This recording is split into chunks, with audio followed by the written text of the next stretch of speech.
আল্লাহ পাকের কাছে শুকরিয়া যে হাসন রাজা লোকসাহিত্য সংস্কৃতি পরিষদের নতুন কমিটি গঠিত হয়েছে।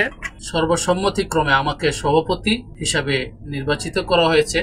হাসন রাজা লোকসাহিত্য ও সাংস্কৃতিক কেন্দ্রীয় কমিটির পূর্ণাঙ্গ কমিটি গঠন করা হয়েছে। ডাক্তার জহিরুল ইসলাম অচিনপুরীকে সভাপতি ও সোলেমান হোসেন চুন্নুকে সাধারণ সম্পাদক ও দেলোয়ার হোসেন শিপলুকে সাংগঠনিক সম্পাদক করে ৭১ বিশিষ্ট পূর্ণাঙ্গ কমিটি প্রকাশ করা হয়। বৃহস্পতিবার বাউল বিরোহী কালামিয়া পূর্ণাঙ্গ কমিটি ঘোষণা করেন।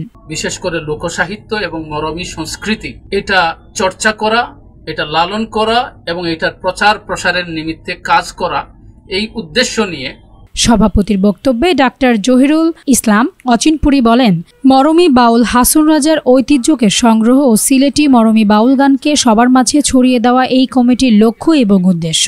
আমরা সংস্কৃতিকে সবার সাথে পরিচয় করিয়ে দিতে আমাদের আগামী প্রচেষ্টা অব্যাহত থাকবে। তিনি সকলকে সহযোগিতা ও রক্ষণাবেক্ষণের অংশগ্রহণ করার আহ্বান জানান।